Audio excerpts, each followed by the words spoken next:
रोक नहीं पाते। भगवान के अनेक अवतार हुए हैं, उसमें से एक अवतार शरभ अवतार। शार्दूलाख्यावतारं च शंकरस्य प्रभो शृणु। शार्दूल, जिसको शार्दूल सिंह होता है। अब वो प्रजाति समाप्त हो गई है, जैसे डायनासोर की प्रजाति समाप्त हो गई, इसी प्रकार से एक शार्दूल सिंह होता था।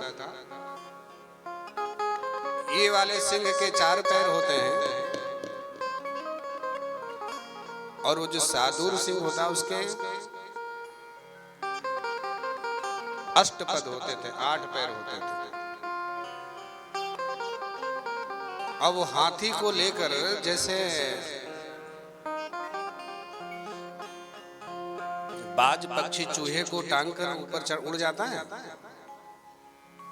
ऐसे ही वो शरभ जो होता था शार्दूल सिंह, वो हाथी को उठाकर अपने पंजों में दबाकर वो आसमान में उड़ जाता था।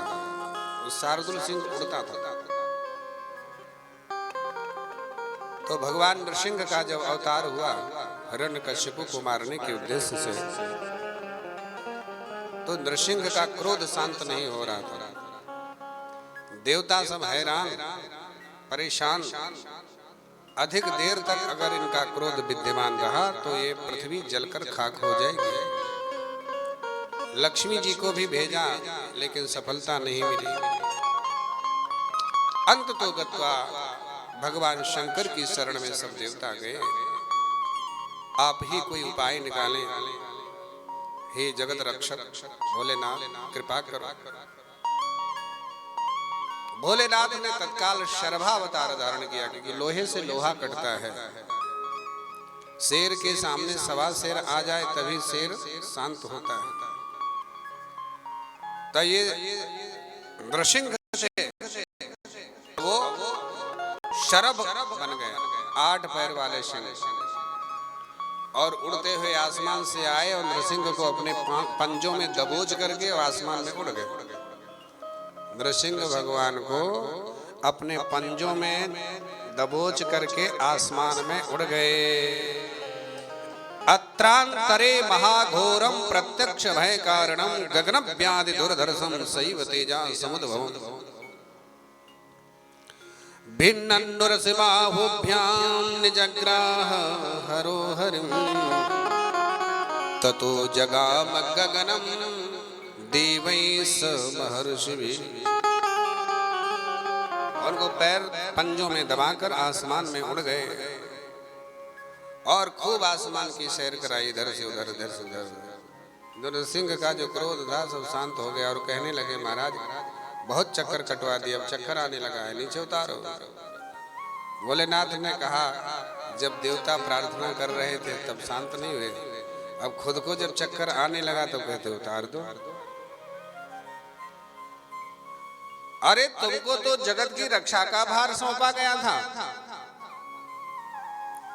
इसी प्रकार से जगत की रक्षा होगी। तुम्हारे क्रोध से सारी धरा कांप रही है, तीनों लोक कांप रहे हैं। तुम्हारे क्रोध से सब डर गए थे, विश्व ब्रह्मांड जलने ही वाला था। देवताओं की प्रार्थना से मैंने आकर ये सब देखा, और ये ना किया होता तो तुम्हारा तो क्रोध अब तक सब खत्म कर दिया होता। तुम्हें जगत की रक्षा का कार्यभार सौंपा गया था। भगवान नृसिंह ने कहा, क्या करूं, मेरा नाम भक्त वत्सल है। अपने भक्तों की पीड़ा देखकर मैं अपने आप को रोक नहीं पाता। जो अपराध भगत कर कर, जो अपराध भगत कर कर, जो अपराध भगत कर कर, जो अपराध कर करई। राम रोस पावक सो जरई। राम रोस पावक सो जरई। जो अपराध भगत कर करई। जो अपराध भगत कर करई। करहु सदा दीन की रखवारी। करहु सदा दिल की रखवारी। जिमि बालक राखे महतारी। जिमि बालक राखे महतारी। अखिल विश्व यह मोरी उपाया। अखिल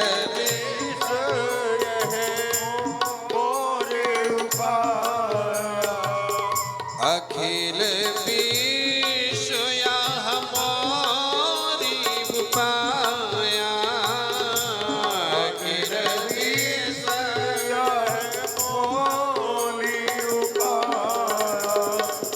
सब पर मोरी बराबर दाया। सब पर मोरी बराबर दाया। सब पर मोरी बराबर दाया। भगवान कहते हैं अखिल विश्व यह मोर उपाया। सारा संसार मेरा बनाया है। और जो जिसका निर्माण करता होता है उसके प्रति उसकी आसक्ति जुड़ी रहती है। उसकी सुरक्षा संरक्षा का पूरा ख्याल रखता है। विश्व वृक्षोपि संवर्ध्य स्वयं क्षेत्रुम न सांप्रतम। कोई विष का पौधा लगाए उसे भी वो नष्ट होने देना नहीं चाहता, उसकी भी रक्षा करता है। तो ये तो हमारा बनाया हुआ सारा विश्व ब्रह्मांड है। इसकी रक्षा करना मेरा कर्तव्य है। हम तीनों का कर्तव्य है। भोलेनाथ कहते हैं हे विष्णु तुम मुझसे भिन्न नहीं हो, मुझसे ही उत्पन्न हो। यो विष्णु सतवै रुद्रा यो रुद्र स पितामह एक मूर्ति त्रयो रूपा। विष्णु रुद्र पितामह। हम तीनों एक ही हैं। भिन्न भिन्न तीन कार्य होने के कारण तीन रूप धारण कर लिया और तीन नाम अलग अलग हो गए। मूल में हम तीनों एक ही हैं।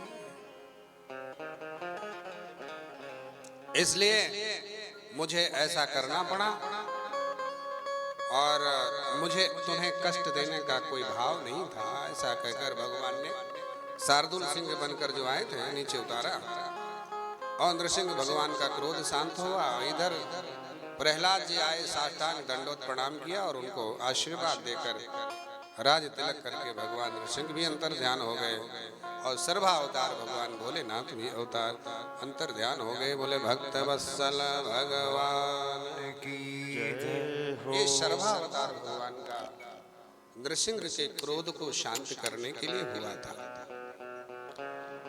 एक अवतार भगवान का गृहपति के रूप में हुआ। गृहपति एक विश्वानर नाम के मुनि हैं जो नर्मदा के तट पर रहते हैं। बहुत समय बीत गया, विवाह हुए, लेकिन इनके अभी तक कोई संतान नहीं हुई। ये तप में लगे रहते हैं, पत्नी अपने पति की सेवा में लगी रहती है। पत्नी का नाम है सुचिस्मति। बहुत दिन व्यतीत हो गए, पत्नी की सेवा से पति प्रसन्न होकर बोले, देवी तुमने मेरी बहुत सेवा करी है, मेरी तपस्या में तूने भंग नहीं होने दिया, भंग नहीं डाला। मैं तुझ पर बहुत प्रसन्न हूं, बोल क्या चाहे। किम देयं हि शिश्रोणि तव प्रिय हितैषिणी। हे शिश्रोणी, तू बता तुझे मैं क्या दूं? तेरे लिए कौन सी अदेय वस्तु है जो तू मांगे और जो मेरी प्रिया मांगे और उसे मैं ना दे सकूं? मेरी प्रिया मांगे और मैं उसे ना दे सकूं, ऐसी संसार में कौन सी वस्तु है? संकोच रहित होकर मांगो। तो सुचिस्मति ने कहा कि महेश सदृशम पुत्रम देहि नान्यं परम वृणे। हे पति परमेश्वर, मुझे महेश सदृशम पुत्रम, भोलेनाथ के समान पुत्र चाहिए। नंदीश्वर कहते हैं, सुनकर विश्वानर बड़े धर्म संकट में पड़े और कहने लगे कि अहो किम मे तया तन्मा प्रार्थितम यति दुर्लभम। अरे भाग्यवान, तूने कौन सा वरदान मांग लिया? ये तो बहुत दुर्लभ वरदान। भगवान भोलेनाथ के सदृश पुत्र,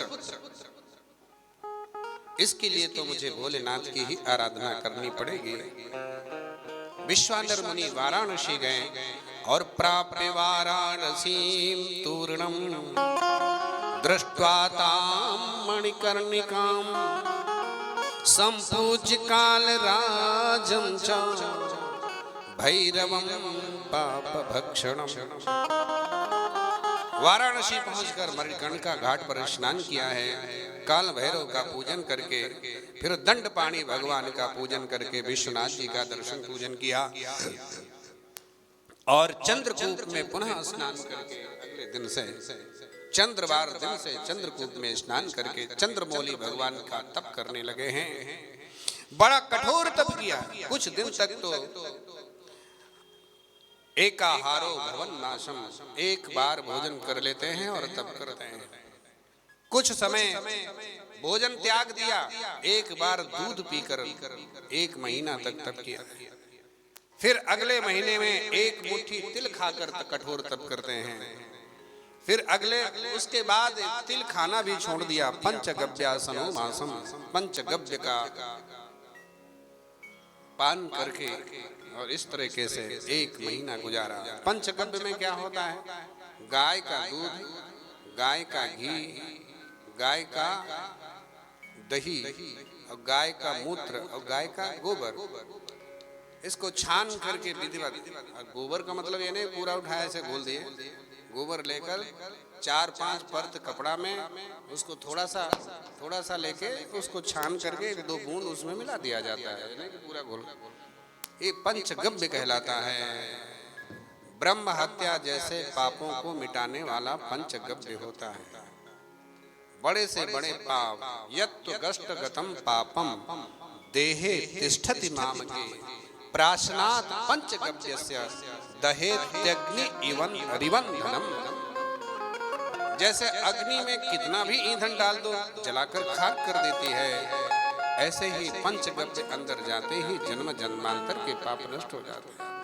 लेकिन शुद्ध देसी गाय का सब ये पदार्थ होना चाहिए, जर्सी गाय का नहीं, भैंस का नहीं। और जो रोड पर घूमती रहती है, कचरा खाती रहती, इनका भी नहीं। जो घर में जो गाय पाली जाती है, खूंटे में जो बंधी रहती है, जिनको शुद्ध हरा चारा और भूसा खिलाया जाता है, उन गायों का ये पदार्थ एकत्रित करके पंचगव्य का निर्माण किया जाए और फिर उसको अगर पी लिया जाए तो प्राशनात् पंचगव्यस्य दहेत्यग्नि रिवंधनम। जैसे अग्नि ईंधन जलाकर खाक कर देती है, ऐसे ही जन्म जन्मांतर के पाप ये पंचगव्य नष्ट कर देता है। 1 मास तक पंचगव्य पी कर रहे, फिर वो भी छोड़ दिया। माशम कुशाग्र जल भुगमासम, कुशाओं का अग्र, कुशाग्र, कुशा पानी में डुबो लेते हैं और उसको जो है मुंह में ऐसे झाड़ लेते हैं। एक आध मूंद जो मुंह में गिरा बस उतना ही पान करके और तब करते हैं। 1 महीना ऐसे गुजारा। इस प्रकार से 13 महीने बीत गए। अत त्रयोदशे मासे स्नात्वा त्रिपथगामिनी। 13 महीने बीत गए गंगा में स्नान करके और भोलेनाथ का अभिषेक कर रहे थे और मन ही मन प्रार्थना कर रहे थे, नाथ आपके दर्शन कब मिलेंगे, विश्वनाथ आपके दर्शन कब मिलेंगे। उसी समय एक छोटा सा बालक पीछे से आकर और सामने से खड़ा हो गया। हाँ, कैसा बालक था? विभूति भूषणम बालम अष्टवर्षाकृतिम शिशु आकर्णायत नेत्रम च सुरक्त दशनच्छदम। आकर्णायत, कानों तक जिसके नेत्र, कानों तक नेत्र बड़े बड़े और घुंघराले बाल हैं और गौर वर्ण है। आहा, भस्म से विभूति जिसका ललाट है, ऐसा बालक सामने खड़ा है, मंद मंद मुस्कुरा रहा है। ओहो, विश्वनाथ जी ही सामने प्रकट हैं, बालक के रूप में आ गए हैं और कहने लगे, बाबा तुम्हारी पूजा से मैं संतुष्ट हूं, प्रसन्न हूं। अभिलाषाष्टक का उन्होंने पाठ किया। ये अभिलाषाष्टक जो है, ये संपूर्ण अभिलाषाओं को पूर्ण करने वाला इन्होंने रचा है। भगवान शंकर का ये 8 श्लोक हैं। एकम ब्रह्मैवा द्वितीयं समस्तम सत्यम सत्यम नेह नानास्ति किंचित एको रुद्रो न द्वितीयो वतस्थे तस्मादेकं त्वां प्रपद्ये महेशम। एक ही ब्रह्म है, दूसरा नहीं, ये सत्य कहता हूं। एक ही रुद्र है, दूसरा नहीं है, ये भी सत्य कहता हूं। इसलिए उस एक रुद्र और ब्रह्म स्वरूप भगवान शिव को हम बार बार प्रणाम करते हैं, उनकी शरण में। इस प्रकार से 8 श्लोकों से शिव की स्तुति की है। बालक प्रसन्न हुआ और कहने लगा, बालक के रूप में आए तो भोलेनाथ हैं, वो कहने लगे, तोषितः सुप्रसन्नात्मा व्रणीष्वरमुत्तमम्। मैं तुम्हारी स्तुति से प्रसन्न हुआ, वरदान मांग लो। विश्वानर ने कहा कि महेश्वर किम अज्ञातं सर्वज्ञस्य तव प्रभो सर्वांतरात्मा भगवान सर्वः सर्वप्रतो भव। हे महेश्वर, आपसे क्या अविदित है, आपसे क्या छुपा है, आप सब जानते हैं। सो तुम जानो अंतर्यामी पुरवहु मोर मनोरथ स्वामी। तुम सबके अंतर में रहने वाले हो, इसलिए मेरे अंदर क्या है वो सब आपको पता है, कहने की कोई आवश्यकता ही नहीं है। मेरी अभिलाषा को पूर्ण करिए। यथेच्छस तथा गुरु, आपको उचित लगे तो जो मेरी अभिलाषा है उसे पूरा करिए। बालक ने कहा कि त्वया शुचे शुचिस्मत्यां योऽभिलाषावृतो हरि अचिरेणैव कालेन स भविष्यत्य संशयम्। तव पुत्रत्वमेष्यामि शुचिस्मत्यां महामते ख्यातो गृहपतिर्नामा शुचिः सर्वामर प्रिया। तुम्हारी पत्नी की जो इच्छा, जो तुम्हारी पत्नी ने तुमसे इच्छा व्यक्त की, उस इच्छा को अति शीघ्र प्रसन्न करूंगा, अति शीघ्र पूर्ण करूंगा। मैं तुम्हारे यहाँ पुत्र बनकर स्वयं आ रहा हूँ और मेरा नाम होगा गृहपति। वरदान देकर भोलेनाथ अंतर ध्यान हो गए और विश्वानर तो वो छवि अपने हृदय में बैठाकर आनंद से अभिभूत हो गए। जाते जाते भोलेनाथ ने कहा कि अभिलाषाष्टकम पुण्यम स्तोत्र में तत्त्वयोदितम, जो तुमने ये 8 श्लोकों से मेरी स्तुति की है इसका नाम अभिलाषाष्टक होगा। और अब्द त्रिकाल पठनात् कामदम शिव सन्निधौ। अब्द माने 1 वर्ष, त्रिकाल माने तीनों टाइम, 1 वर्ष तक तीनों टाइम, प्रातः मध्याह्न और सायंकाल तीनों टाइम जो इसका पाठ करेगा तो शिव सन्निधौ, भगवान भोलेनाथ के मंदिर में, शिव जी के सन्निधि में, तो उसके जीवन की समस्त कामनाएं इच्छाएं पूरी हो जाएंगी। वर्षम जपन्निदम स्तोत्रम अपुत्रः पुत्रवान भवेत्। अगर किसी के संतान नहीं हो रही है, इस अभिलाषाष्टक का भोलेनाथ के मंदिर में बैठकर तीनों टाइम अगर कोई पाठ करे 1 वर्ष तक लगातार, तो अपुत्रः पुत्रवान भवेत्, तो पुत्रहीन को पुत्र प्राप्त हो जाता है। इस प्रकार से कहकर वो बालक के रूप में आए हुए विश्वनाथ भगवान अंतर्ध्यान हो गए। कुछ समय के बाद पत्नी गर्भवती हुई और पुंसवन सीमंतोन्नयन आदि संस्कार संपन्न हुए। सुचिस्मती ने शुभ मुहूर्त में दिव्य बालक को जन्म दिया है। देवता लोग प्रसन्न हुए हैं, आकाश से पुष्प वृष्टि हुई है। उस बालक के रूप में स्वयं भोलेनाथ का आगमन हुआ है। बालक का दर्शन करने के लिए बड़े बड़े महात्मा आए। मरीचि, पुलह, पुलस्त्य, अंगिरा, क्रतु, वशिष्ठ, कश्यप, विभांड, मांडवी, शुत, लोमस, भरद्वाज, गौतम, भृगु, गालो, गर्ग, पराशर इत्यादि जितने महात्मा ऋषि मुनि सब आए बालक के रूप में विश्वनाथ जी का दर्शन करने के लिए आशीर्वाद दिया। नामकरण संस्कार हुआ, अन्नप्राशन संस्कार हुआ, कर्ण वेद यज्ञोपवीत संस्कार। हमारे सनातन धर्म में 16 संस्कारों की बात कही गई है। 16 संस्कार होते हैं जिसमें ये सब उपयोगी संस्कार।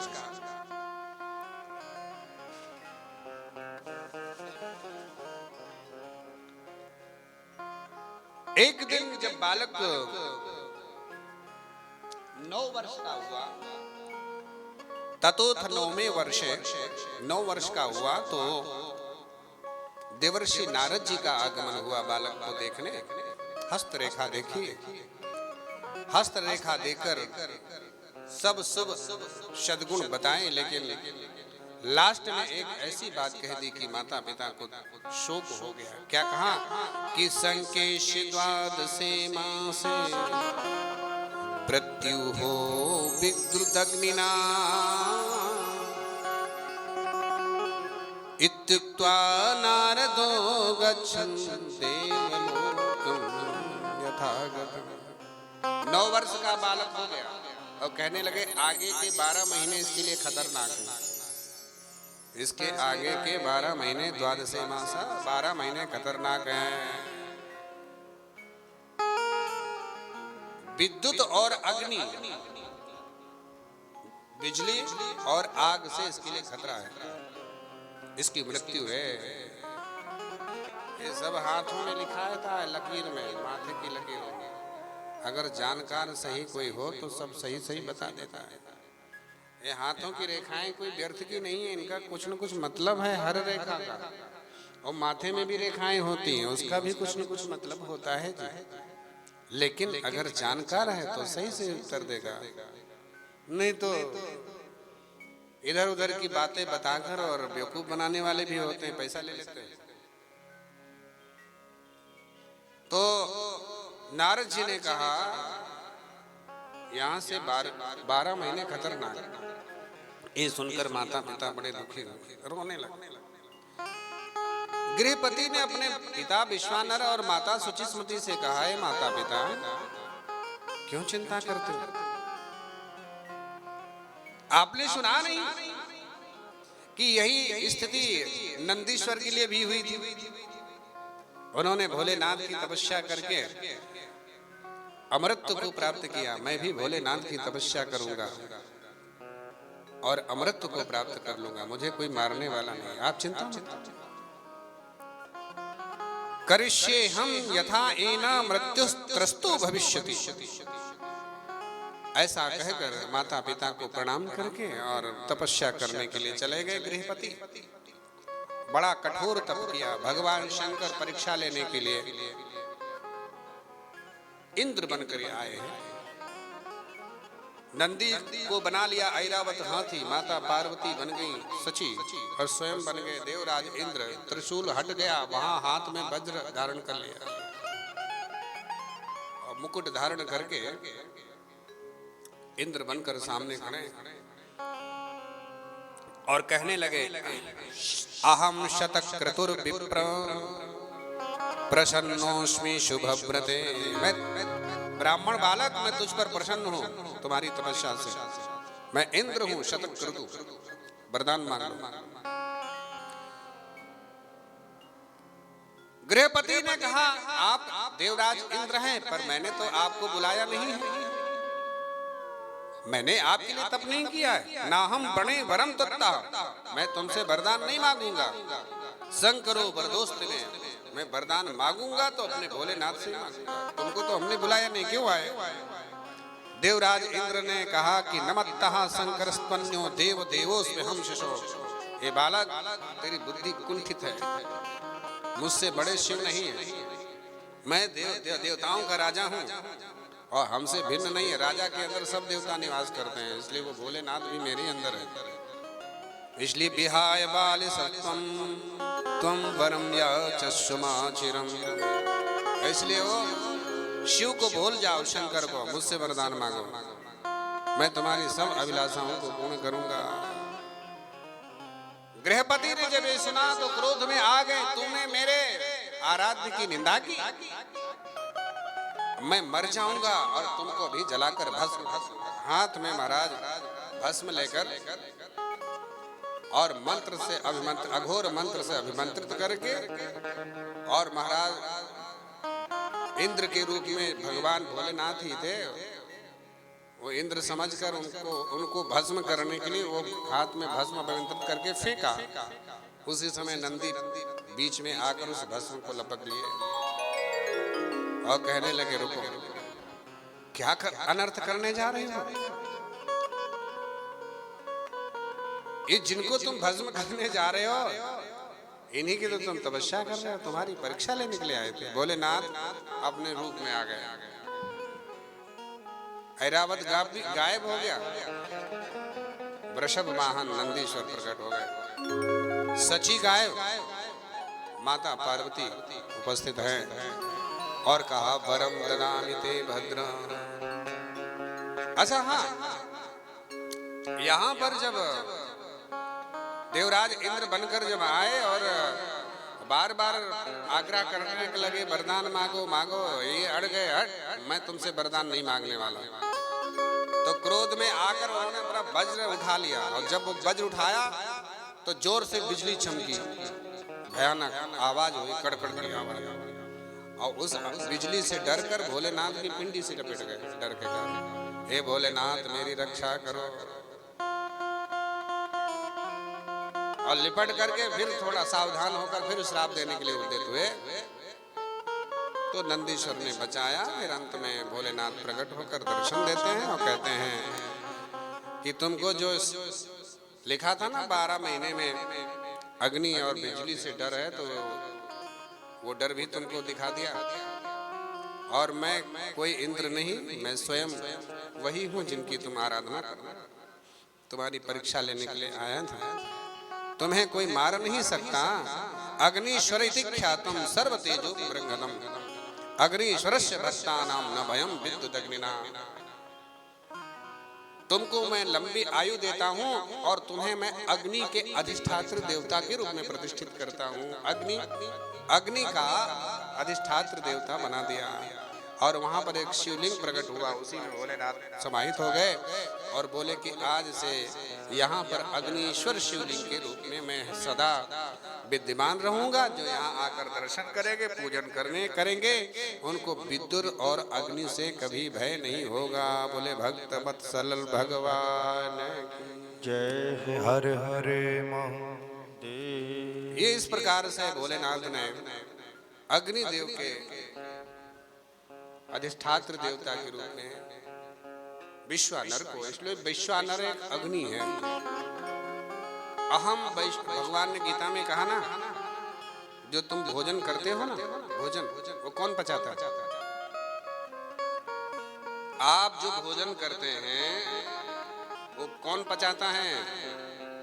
भगवान गीता में कहते हैं अहम वैश्वानरो भूत्वा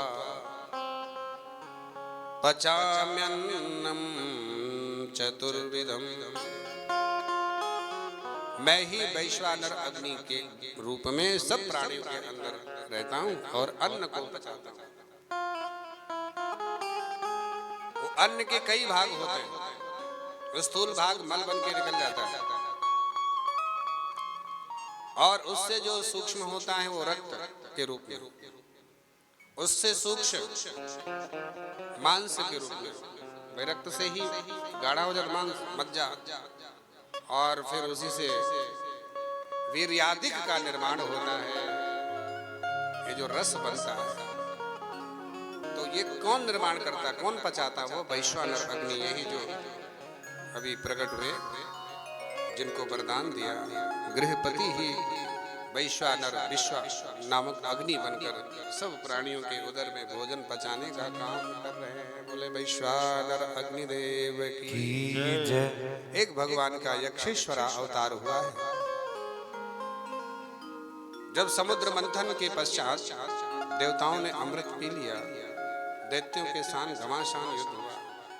अमृत के पीने के कारण देवता बलवान हो गए, दैत्यों को परास्त कर दिया।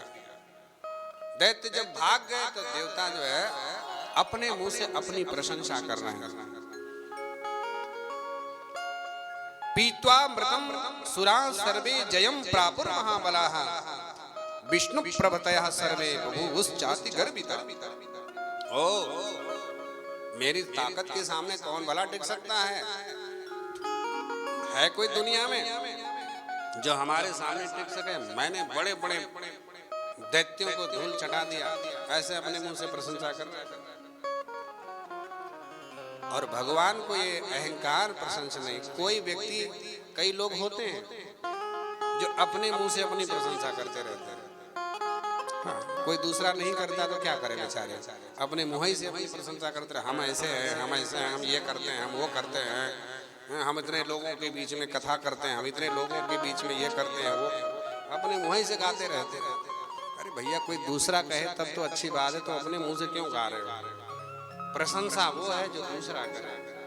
हम अगर अपनी प्रशंसा करें तो वो प्रशंसा नहीं होगी, मेरी मूर्खता होगी। अरे फूल स्वयं थोड़ी कहता है कि मैं सुगंधित हूँ, उसकी खुशबू से तो लोगों को अपने आप पता चल जाता है। अगर जो कहे कि मैं सुगंधित हूँ, मैं सुगंधित हूँ, तो लोग कहेंगे मूर्ख आदमी है, मूर्ख। अरे सुगंधित तो है ही है, उसमें कहने की आवश्यकता। और जो नहीं है फिर उसको भी कहने की कोई आवश्यकता नहीं, उसको भी लोग जान जाते हैं, है तो कुछ नहीं इसमें, अब खाली फड़फड़ा रहा है, हम ये हैं, हम ये हैं, हम ये हैं। तो अपने मुंह से अपनी प्रशंसा कभी नहीं करना चाहिए, पुण्य नष्ट हो जाता है।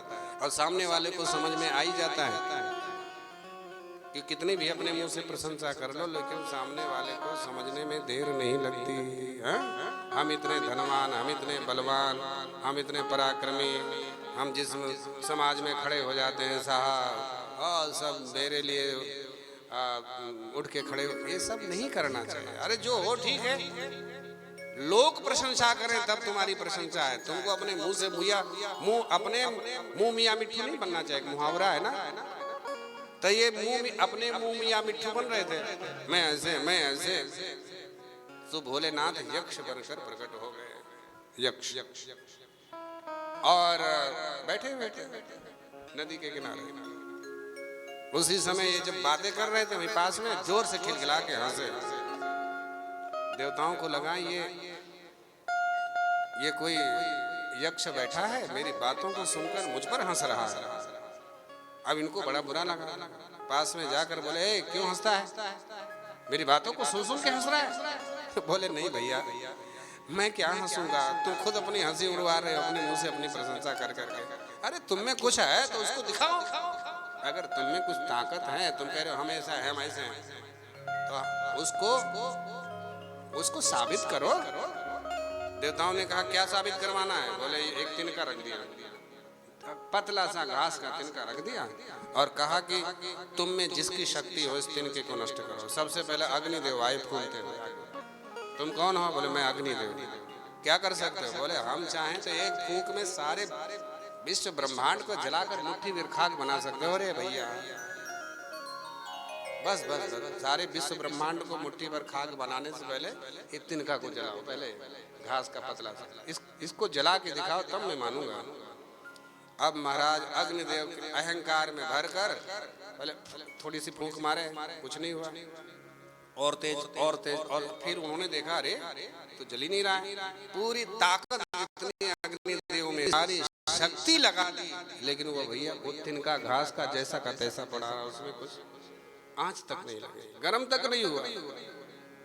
अग्निदेव का जितना अहंकार था सब, यहाँ का अहंकार तलवे के नीचे आ गया और सिर झुकाकर मुंह लटकाकर चले गए। पवन देव ने कहा, अरे हटो, तुमसे कुछ नहीं होगा, हम जाते हैं, अभी इसको 1 सेकंड में उड़ा के फेंक देते हैं। पवन देव आए, कौन हो? मैं पवन देव। क्या कर सकते हो? अरे मैं चाहूं तो ये संपूर्ण विश्व ब्रह्मांड को उलट पलट दूं, मैं उड़ा के ले जाऊं। अच्छा, तो पहले एक तिनका उड़ा के दिखाओ। उन्होंने पूरी ताकत लगा ली, खूब। अभी जैसे आंधी तूफान आ जाए तो कितना भयंकर जो सब नष्ट हो जाता है, लेकिन उस समय भी उन्होंने पूरी शक्ति लगा दी पवन देव ने। भयंकर आंधी तूफान चलने लगा, सब वृक्ष लताए वृक्ष उलट पलट हो गए, पहाड़ के शिखर टूट टूट के गिर गए, भयंकर आंधी, लोगों का दिखना बंद हो गया, इतना अंधड़ चला। और जब सब शांत हुआ तो देखा वो तिनका जहां की तहां रखा, वो हिला तक नहीं।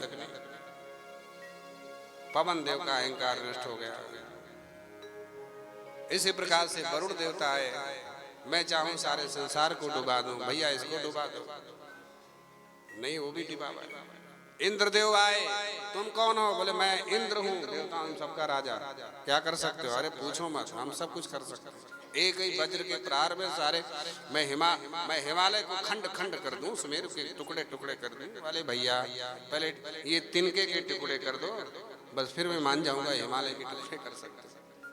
इंद्रदेव ने अपनी पूरी ताकत से वज्र का प्रहार किया, उनकी वज्र की धार जो थी वो मुड़ गई, लेकिन तिनके का, घास के तिनके पर खरोंच तक नहीं आई है। विष्णु भगवान भी सामने आए, तुम कौन? मैं विष्णु। ओहो, तुम क्या कर सकते हो? बोले, मैं तो सर्वशक्तिमान हूं, मेरे संकल्प से 1 सेकंड नहीं लगेगा, प्रलय हो जाएगी। अच्छा, करके दिखाओ पहले इसका प्रलय। विष्णु ने, नारायण ने पूरी शक्ति लगा दी, सुदर्शन तक छोड़ दिया, लेकिन उस तिनके का कुछ नहीं हुआ। सब देवता अब सिर लटकाए, जितना डींगे मार रहे थे ना, मैं ऐसा कर, सबका जो अहंकार था सब तलवे के नीचे आ गया और सब हाथ जोड़कर, यक्षोयम शंकरो देवा सर्वगर्वापहारका अथासी नभो वाणी देव विस्मय हारिणी। अथासी नभो वाणी, आकाशवाणी हो गई, हे देवताओं तुम ज्यादा जिद मत करो, नहीं तो ये सामने जो यक्ष बन के खड़े हैं कोई और नहीं, यक्षो यम शंकरो देवा, साक्षात भोलेनाथ हैं। इनको क्रोध मत दिलाओ, विनम्र होकर, हाँ, और इनके चरणों में नतमस्तक हो जाओ। तुम में जो शक्ति है इनकी शक्ति है। ये बल्ब जल रहा है, कहां से जल रहा है? इसका कहीं ना कहीं पावर हाउस तो होगा ना, पावर हाउस से पावर आ रहा है तब ये बल्ब टिमटिमा रहा है। और ये गर्व करे मैं जलता हूँ मैं जलता हूँ, तू क्या जलता है? पावर हाउस वाला वहां से पावर आए नहीं, फिर क्या जलेगा? अगर तुम्हारे कोई यंत्र चल रहे हैं तो उसमें पावर कहीं से आ रहा है, पावर हाउस से। तो भोलेनाथ सुप्रीम पावर है, उन्हीं के इशारे से संपूर्ण सृष्टि का कार्य संचालित होता है। बोले यक्षेश्वर भगवान की जय। सब देवताओं ने यक्षेश्वर भगवान भोलेनाथ की स्तुति की। भगवान ने अहंकार नष्ट करके वहां से अंतर्हित हुए। इस प्रकार से भगवान के अनेक अवतार हुए हैं। भगवान का एक दुर्वासा ऋषि का अवतार होता है। ये दुर्वासा जी हैं, ये भी भोलेनाथ के ही अवतार हैं। हाँ, माता अनुसुईया और अत्रि के यहाँ दुर्वासा जी आए हैं। दुर्वासा जी एक बार एकदा द्युनद्याम एकदा स्नानम कुर्वन् नग्नो बभूव। एक बार गंगा जी में नहा रहे थे दुर्वासा जी, और नहाते नहाते अचानक तेज गंगा की धारा में इनकी लंगोटी बह गई। अब भयंकर, अब हिमालय से जब गंगा निकलती है तो कितना वेग होता है। पकड़ते पकड़ते और बह गई और आगे चली गई। अब ज्यादा बीच में जाए तो खुद ही बह जाए। अब हिमालय से जब निकलती तो वहां गंगा कितनी ठंडी होती है। अब थर थर कांप रहे हैं और लंगोटी बह गई है, बाहर निकल नहीं सकते, खाली लंगोटी पहनी थी। उसी समय द्रौपदी जी भी अपनी सखियों के साथ, दासियों के साथ गंगा स्नान करने के लिए आई थी। वो भी दूसरे घाट पर स्नान कर। इनकी नजर पड़ गई कि दुर्वासा ऋषि बहुत देर से कमर भर पानी में खड़े हैं ठंड में और कांप रहे हैं, बाहर नहीं निकल रहे। लज्जितो भून् मुनिश्रेष्ठो दुर्वासाः कौतुकी मुने तज ज्ञात्वा द्रौपदी स्नानं कुर्वती तत्र चादरा। तल्लज्जां छादयामास भिन्नस्वां जलदानता तदादाय प्रवाहेन आगतम स्वनिकटम मुने। द्रौपदी को लगा कुछ गड़बड़ तो है, इसलिए जल के बाहर नहीं निकल रहे। पास में आकर बोले, गुरुजी प्रणाम, कैसे हैं, क्या कोई समस्या है? इतनी ठंड में आप खड़े हैं, कांप रहे हैं, बर्फीला पानी है और स्नान हो गया, बाहर निकलिए कपड़े। अब वो लज्जा के कारण कुछ बोल भी नहीं रहे, चुपचाप खड़े। द्रौपदी जी समझ गई कुछ गड़बड़ है। उन्होंने अपनी साड़ी, जो नई साड़ी थी, उस साड़ी में से एक चीट फाड़ी और बाबा की तरफ फेंक दिया। दो चीट, एक कमर से बन लंगोटी, कमर से, कमर में कपड़ा होता है एक, और दे करके वहां से हट गई। दुर्वासा जी ने लंगोटी बांधी द्रौपदी के द्वारा दी हुई साड़ी के चीर और अपनी लज्जा बच गई, बाहर निकले। द्रौपदी ने आकर प्रणाम। द्रौपदेच वरम प्रादात् तदन जल विवर्धनम पांडवान सुखिनश्चक्रे द्रौपदी तत्पराद। बेटी, तूने आज मुझे 4 अंगुल कपड़ा देकर मेरी लाज को बचाई है। ये 4 अंगुल कपड़ा तेरे लिए हजारों मीटर वस्त्र बनकर तेरी एक समय रक्षा करेगा। आज तूने मेरी लाज बचाई, कल यही 4 अंगुल कपड़ा तेरी भी लाज बचाएगा, हजारों मीटर बन जाएगा। वही जब दुशासन ने जब चीर हरण किया तो दुर्वासा जी का वह वरदान आज काम में आ गया। खींचता खींचता खींचता खींचता थक गया, फिर मूर्छा टूटती, फिर खींचता, फिर गिरता, फिर ढेर लग गया, लेकिन तन से कपड़ा समाप्त नहीं हुआ। साड़ी बीच नारी है कि नारी बीच साड़ी है, साड़ी ही की साड़ी है या नारी ही की स्थिति। इसलिए आप अगर किसी के लिए थोड़ा सा भी उपकार करते हो तो वो व्यर्थ नहीं जाता है। उसके हृदय से जो दुआ निकलती है ना, आपके लिए सौभाग्य के मार्ग खोल देती है। कहीं न कहीं वह दुआ आपको संकटों से अवश्य बचा लेगी। इसलिए अगर किसी की भलाई नहीं कर सकते हो तो बुराई मत करो। हो सके तो भलाई जीवन में जितना ज्यादा से ज्यादा हो सके लोगों की भलाई करो, लोगों के अंदर की दुआ लो, बद्दुआ मत लो। बद्दुआ तुम्हें बर्बादी के मार्ग पर ले जाएगी और दुआ तुम्हें आबाद कर देगी, जीवन में आबादी लाएगी। इस प्रकार से ये दुर्वासा जी भगवान भोलेनाथ के ही अवतार हैं। उन्होंने उनके आशीर्वाद से द्रौपदी की भरी सभा में लाज बची थी, साड़ी बढ़कर। भगवान भोलेनाथ का एक अवतार हुआ है हनुमान जी महाराज। ये भी भोलेनाथ के एकादश रुद्र अवतार है। शंकर सुमन केसरी नंदन तेज प्रताप महाजगबंदन तेज प्रताप महाजगबंदन। ये कैसे हुए? बोले जब समुद्र मंथन हुआ,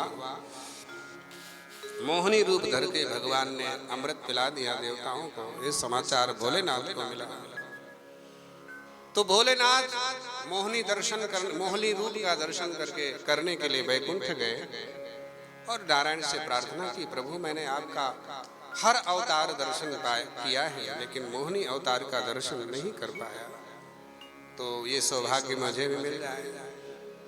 नारायण ने मना किया, वो तुम्हारे लिए नहीं है, तुम जैसे योगियों के लिए मोहिनी अवतार उपयुक्त नहीं है, वो तो दैत्यों को मोहित करने के लिए था। लेकिन भोलेनाथ जिद कर गए, नहीं मुझे तो देखना है। अच्छा तो ठीक, नेत्र बंद करो। नेत्र बंद किया और नेत्र बंद करते ऐसा सुरम्य वातावरण उपस्थित किया, शीतल मंद सुगंध वायु चलने लगी, सुंदर सुंदर बाग बगीचा और सरोवर में विविध प्रकार के कमल के ऊपर भौरे मंडरा रहे हैं। जूही, चमेली, चंपा, रात रानी, केतकी, केवड़ा, गुलाब, कमल, गेंदा, इनके फूल महाराज खिले हुए, इनकी सुगंध से पूरा बगीचा गमक रहा है और उस पर ऊपर से भौरे भी महकर मंडरा रहे हैं, उनकी भी गुनगुन की आवाज और शीतल मंद सुगंध हवा भी चल रही है। वातावरण इतना रमणीय हो गया और उसी रमणीय वातावरण में एक झाड़ी में से अत्यंत महीने वस्त्र पहन करके एक सुंदरी मोहिनी रूप भगवान धारण करके प्रकट होते हैं, हाथ में गेंद खेलते हुए। अचानक भोलेनाथ ने जब नेत्र खोला और दृष्टि पड़ी तो अपने आप को भूल गए कि मैं कौन हूँ, मैं तीनों लोकों का दाता हूँ, भूल गए और महाराज एक लंपट पुरुष की तरह दौड़ पड़े। मोहिनी आगे आगे, भोलेनाथ पीछे पीछे, आगे आगे पीछे पीछे। पहाड़ों पर छलांग लगा रही है मोहिनी, ये पीछे पीछे दौड़े चले जा रहे हैं। बड़े बड़े सरोवर छलांग लगाई, नदी नाले इधर उधर,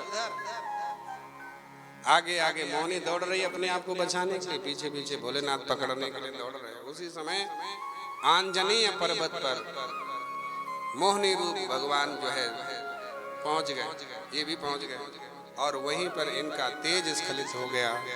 उसी समय वह एक झरने से होकर गुजर रहे थे, वो झरने में गिर गया और वहीं नीचे आंजनेय पर्वत पे अंजनी मैया तपस्या कर रही थी, प्यास लगी थी तो वो पानी पी रही थी जल झरना में से। वो भोलेनाथ का जो तेज वहाँ गिरा उसमें से वो झरने के सहारे वो पी गई, उनके पेट में चला गया और उसी से हनुमान जी महाराज गर्भ में आ गए। बोले भक्त वत्सल भगवान। और जहाँ जहाँ उनका तेज गिरा वहाँ वहाँ सोने की खदानें हो गई। जो सोना पहनते हो ना, क्या है? भगवान भोलेनाथ का एक नाम हाटकेश्वर है। हाँ, हाटकेश्वर महादेव की। हाटकेश्वर महादेव प्रकट हुए और हाटक माने सोना। जहाँ जहाँ भगवान भोलेनाथ का अब तेज गिरा, वहां सोने की खदानें बन गई हैं और सोना सोना सोना। सुमेरु पर्वत तो पूरा सोने का ही हो गया महाराज, वहां पूरा स्वर्ण मंडित। इस प्रकार से ये भगवान की लीला है। अगर ना हुआ होता तो सोना कहाँ से मिलता, गहने कहाँ से बनते, क्यों जी? इसलिए हर लीला भगवान भोलेनाथ की समाज के कल्याण के लिए होती है। सोना जो है भगवान शिव के तेज से, अब वो उन्हीं के तेज से हनुमान जी महाराज अंजनी माँ के गर्भ में आए। उनका जन्म कर्ण द्वाराम तथांजन्याम राम कारणार्थमायितम। अंजनी माता के कर्ण द्वार से हनुमान जी महाराज, योनि द्वार से नहीं, कर्ण द्वार से फिर बाहर निकले, प्रकट हुए। और बड़े बालकपन से बड़े नटखट थे और भोलेनाथ के अंश हैं, तेज से हैं, तो शक्ति पराक्रम की तो कोई कमी नहीं।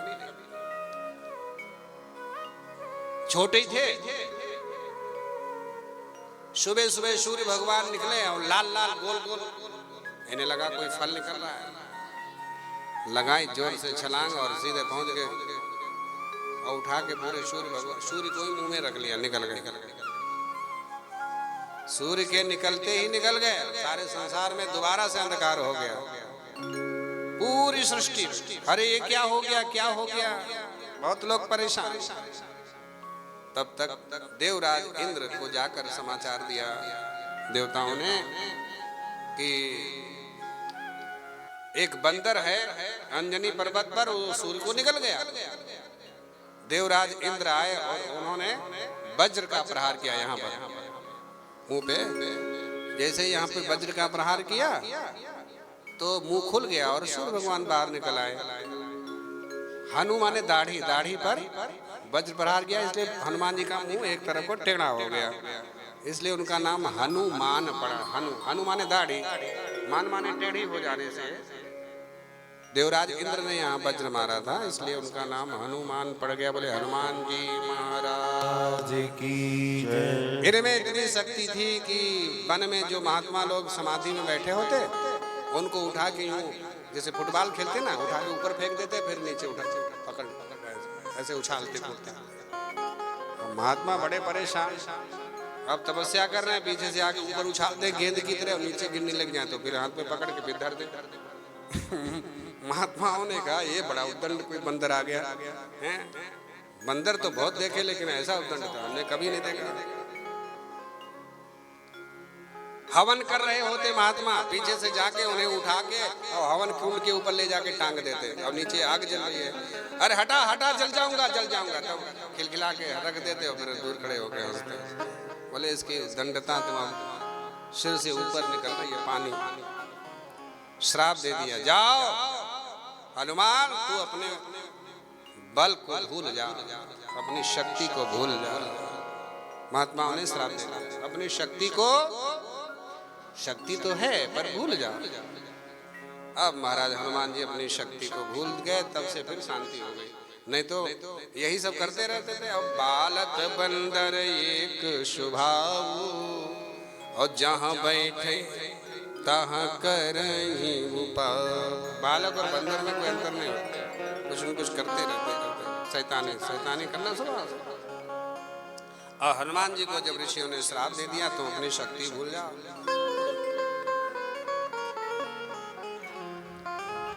फिर सूर्य भगवान को ही इन्होंने अपना गुरु बना लिया। किसने? हनुमान जी ने। और सूर्य भगवान ने आदेश दिया, सूर्याज्ञया तदंसस्य सुग्रीवस्यान्तिकं यजौ, कि जाओ हमारे अंश से उत्पन्न ऋषिमुख पर्वत पर सुग्रीव है, तुम उनके पास चले जाओ, वहां पर तुम्हें राम का दर्शन होगा, तुम राम के काज के लिए आए हो।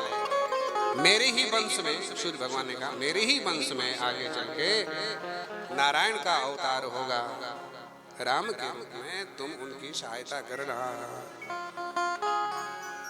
इस प्रकार से हनुमान जी महाराज सुग्रीव के पास चले गए, उनकी सेवा में बहुत बड़े बड़े काम किए। सुग्रीव और राम जी की मित्रता भी हनुमान जी ने कराई। विप्र रूप धरि बचन सुनाए, और सुनत विभीषण उठी तहाँ। हाँ, हनुमान जी महाराज जब लंका में गए, बड़े बड़े पराक्रम किया। लंका में जब जा रहे थे तो सबसे पहले जात पवन सुत देवन देखा। जब देवताओं ने हनुमान जी को लंका जाते देखा तो अहिन कई माता सुरसा नाम की एक नाग माता थी, उनसे कहा कि परीक्षा रखा। तो आके मुंह फाड़ के खड़ी हो गई समुद्र के किनारे। जाते ही सबसे पहले खड़ी हो गई, आज सुरल मोहिदीन आहारा, आज देवताओं ने मुझे भोजन दे दिया, मैं बहुत दिन से भूखी हूँ। बढ़िया, आओ आओ आओ, जल्दी आओ, खाऊंगी।